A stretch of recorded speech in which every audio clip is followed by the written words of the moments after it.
In spring 2024, Cedar Point in Sandusky, Ohio unveiled a ride reimagining like we've never seen before. Top Thrill Dragster was the first full-circuit roller coaster to brave the 400-foot barrier, opening back in 2003. It quickly became an icon for the park, launching riders at 120 miles per hour up and over this massive top hat. It was one of the shortest rides you'll ever do, but also one of the biggest adrenaline kicks you could get on an attraction. The ride operated until August 2021 when a small piece of metal broke off of one of the ride's trains and hit a guest in the queue. It was an absolutely horrible accident and caused the attraction to promptly close and then sit dormant while we wait for an announcement of what would happen. And for a while, all was quiet until we eventually learned that the ride would not reopen as Top Thrill Dragster and would instead be reimagined by Italian manufacturer Zamperla into an entirely new ride experience we would know as Top Thrill 2. I had the opportunity to ride Top Thrill 2 for my first time opening weekend. I got 6 rides in on it, and I'm proud to say this ride is a worthy successor to Top Thrill Dragster. I was a huge fan of the original, but Top Thrill 2 delivered in just about every way. So in this review, I'm going to go in depth into the ride experience, talk about the different elements, discuss all of the big changes that we saw from the original to this new version, and hopefully it'll get you all excited to go out and experience it one day. Now I want to start by bringing this back to Zamperla. The company has been in business since 1966 and pretty much dominates the family flat ride market. And even though they've built hundreds of roller coasters, most of them are smaller family attractions. It wasn't until the past couple of years when they took a look at the roller coaster division, realized that they are being left in the dust by all of their big competitors, and said we should be doing better. So they invested time and money and resources into upping their game. So if you associated Zamperla with Volares and Thunderbolts, that is not the same company we know today. They brought in talented engineers from all over the world, some of whom had past experience at other manufacturers, and they've come out with some really promising designs that I hope we see one day. So bringing this back to Cedar Point, when they were looking at options for Top Thrill Dragster, clearly they wanted to look outside of the ride's original manufacturer, Intamin. You know, the original Dragster was very problematic. It was constantly down for people. The ride has this very complicated hydraulic launch. It was extremely temperamental. There was a lot of moving parts, and there was a lot of speculation that Cedar Point might have been wanting to do something with Dragster anyways. This accident was just the final straw. They said, now is our time to do something different. How can we update this ride to make it more reliable, but still give people a satisfying ride experience? The first step of that was getting rid of the hydraulic launch and instead use LSMs. Linear synchronous motors use stators, which are essentially these huge magnets that propel the train all the way down the track. One advantage to them is that they are stationary, which is a big change from these fins that would drop down every time Dragster is about to launch. So that's one less thing to worry about, in addition to not having to deal with a cable that's attached to a catch car anymore. That's how the original trains would get sent down the track. They would pump this hydraulic fluid through these massive canisters, creating pressure.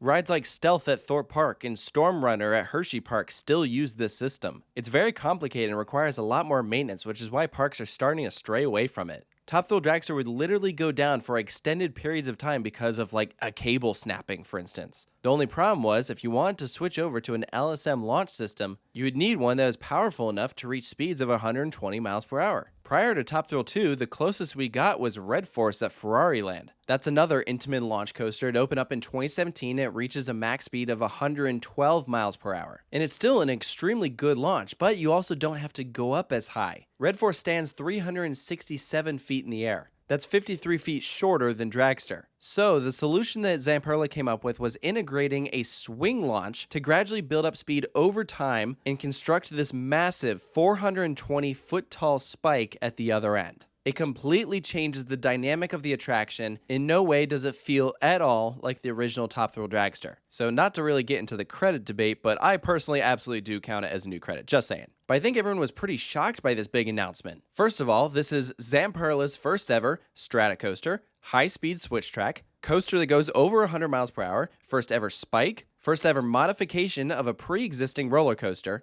and the first time using their brand new Lightning trains. So there were a lot of firsts in this ride, and that's what makes this such a big risk. Cedar Point went all in on Zamperla, trusted them for this project, and frankly, even though there have been some hiccups along the way, they really did an incredible job. When I was at Cedar Point for 3 days over the course of opening weekend, Top Thrill 2 absolutely had its moments of downtime, but usually it was brief. Like sometimes 20 minutes, at most an hour, but that would be it. Versus when you're at Cedar Point and you want to ride Top Thrill Dragster, you'd find that it was down most of the time, and if you hear it go up that top hat, you run. Go straight there and get on it, because who knows how long it'll stay open. I can't tell you how many times I was next up to ride and then it closes down and I have to abandon ship. So their goal was reliability. Now, that being said, about a week after opening, the ride did go down for an extended period of time. The park released a statement saying that Zamperla is working on an issue relating to the lightning trains, not specifying exactly what happened, only that they would try and get it fixed as soon as possible. And as disappointing as it is that the ride was not able to operate shortly after its big grand opening, it's better that they catch and fix a problem now than leaving things to get potentially worse in the future. Especially after the accident, I guarantee you that Cedar Point is being extra precautious. No room for error, as they should. And frankly, I'm not at all surprised that something came up. Again, there are so many firsts with this ride. It was bound to happen, but the goal is that as soon as this is fixed, the ride will stay reliable in the future. Now, even though whatever the issue is came up pertaining to the lightning trains, I'm actually a big fan of this train design. I found it to be extremely comfortable and I loved the lap bars. One thing I immediately noticed is that once the restraint locks in place, it does not budge. So in that regard, it's actually more similar to a Gravity Group Timberliner lap bar, as opposed to like an Intamin lap bar. If anything, it allows for maximum airtime, which is awesome. Another big difference that I noticed with these trains compared to the older trains is how much higher they sit up on the track. On my first ride rolling out of the station, I was immediately taken back by this. Those first set of trains actually sat pretty low, and everything in general felt tighter. These are nice and roomy. It's very open and freeing. And from an operational perspective, they seemed awesome. There's no seatbelt that you have to deal with. There's 3 trains, each holding 5 cars each, so 20 passengers per vehicle. That's an additional 2 riders per train than the original Dragster.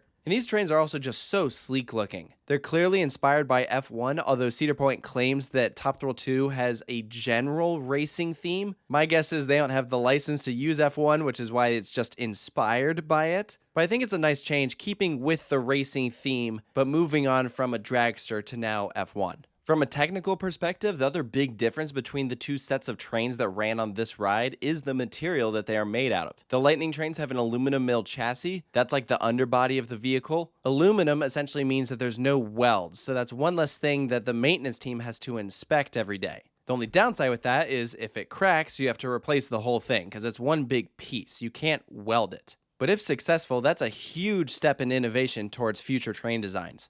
So let's get into the actual ride experience. When you roll out of the station, you're going to take this small little S-bend to line up with the launch track. This is already our first big change from the original layout, which previously Top Thrill Dragster would just slide forward, park, launch, go through the ride experience, and then take a U-turn back into the station. Because of the swing launch, they had to integrate this high-speed switch track. So after your train is in place, behind you, that track is going to slide over, and then you're going to take off at 74 miles per hour. This is obviously very different from the original 120 miles per hour. The launch is nowhere near as punchy, and part of that is because you still have that same long section of launch track that you have to go over. So where previously you were hitting 120 miles per hour, now you're going 46 miles per hour slower, but you still have that same amount of time to build up speed. I would say if there was anything at all that was disappointing about this ride experience, the first launch is probably it. You know, with Top Thrill Dragster, they'd say, arms down, head back, hold on. Here, you can have your arms up, you don't have to have your head back, it ain't that powerful. But still builds up to a pretty good speed.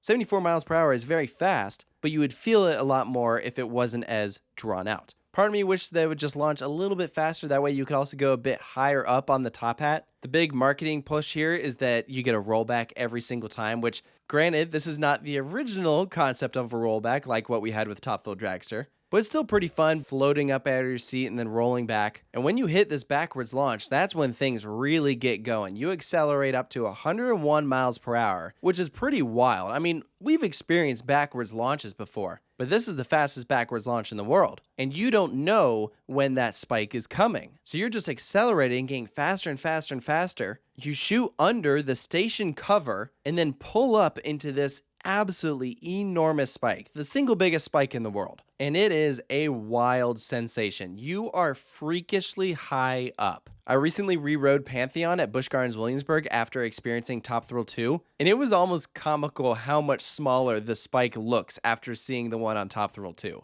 Spikes to me can be fun moments, but I was never like crazy about them. I really liked the one on Mr. Freeze, but ones like on Icebreaker just were okay. But let me tell you, the spike on Top Thrill 2 is no joke. When you reach that height and you look up and you realize that you're looking down on Power Tower and you can see the entire park out in front of you, it is absolutely an oh crap moment. I know originally when the spike was announced, people were like, oh man, I wish that they did a spiral or beyond vertical spike, something just a little bit crazier. Trust me, they didn't need it. Sometimes simple is better. This just straight up vertical spike is awesome. And it's a great moment of weightlessness too. One of the original things that I was worried about is how that segue would be from the old track to the new track. Because I think about a ride like Do to Dampa, when they put in that loop, you could feel when it would transition from the old track to the new track. Here, it is completely flawless. You'd look up at that spike and think, man, that thing has been there forever, especially since they built it around Iron Dragon. How perfect of a placement of that ride that they were able to conveniently fit in a spike to accommodate for this.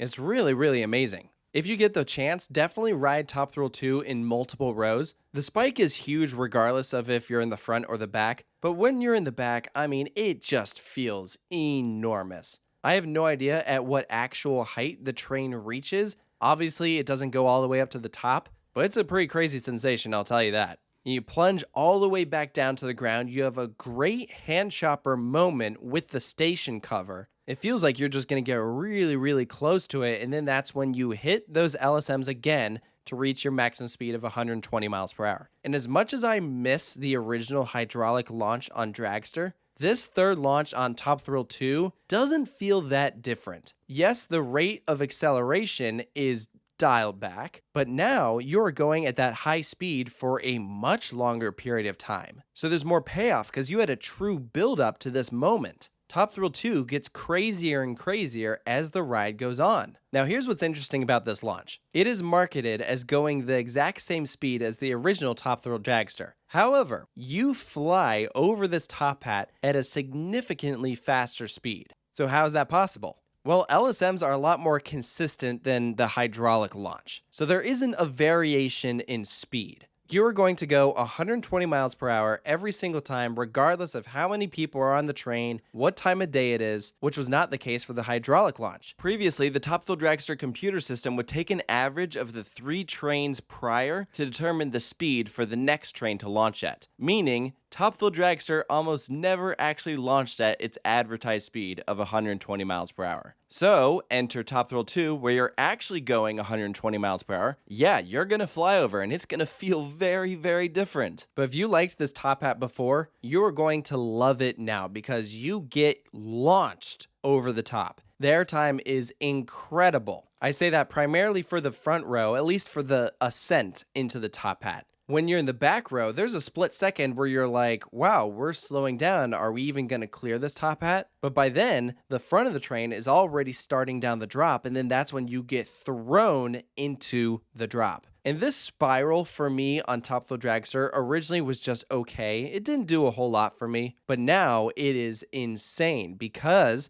the trains sit higher up than the original. So what happens is the heart line that the coaster was originally designed around has changed. That means that the spiral feels more dramatic, specifically if you're sitting on the left-hand side. As you're rotating around this tower, you get tossed like a rag doll. There's so many laterals at this moment. It catches you off guard. That was honestly one of my biggest takeaways after my first ride was how different that spiral drop felt. I think you could make an argument that that's the best part of the ride now. And I definitely didn't say that before with Dragster. But then just like the original ride, as you exit that spiral, you then come to a stop at the final brake run, crossing the finish line, and that concludes your ride experience. In total, your new track length is 3,422 feet. Your ride experience is significantly longer. It is a very satisfying ride, which beforehand, with Top Thrill Dragster, you were waiting a long time for something that was over very fast. With Top Thrill 2,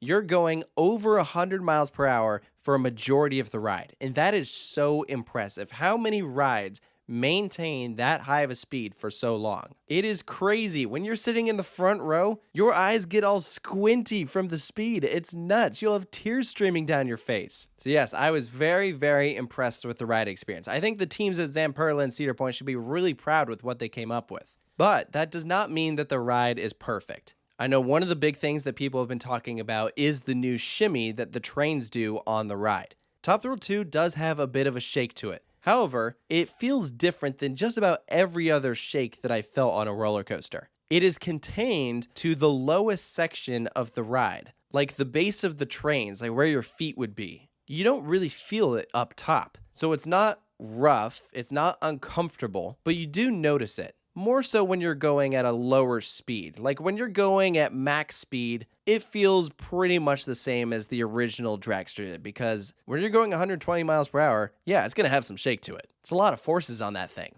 Another thing that people are not loving about Top Thrill 2 is the loose article policy. It seems like there was a last-minute change that meant that no loose articles could be brought onto the ride at all. Even if you have zipper pockets, it doesn't matter, you can't have anything on you. Which this is not unheard of for big extreme roller coasters. I mean, Hulk at Universal, Velocicoaster at Universal, even Steel Vengeance all have that. But the difference is there are free lockers at each of those attractions. And with Top Thrill 2, there are paid lockers out front. My guess is this is a temporary solution, and maybe next season we'll see a change, because I definitely am not a huge fan of the fact that it essentially makes this ride an upcharge attraction, because every single person is going to be walking into the park with something in their pockets. Whether it's a phone, wallet, car keys, it's pretty much either pay for a locker or leave them with a non-rider. The good news is that there are plenty of lockers. From what I saw on opening weekend, they never ran out. The downside is that it does mean waiting in potentially a long line without anything to entertain you. And this is a boring queue, I'm gonna tell you.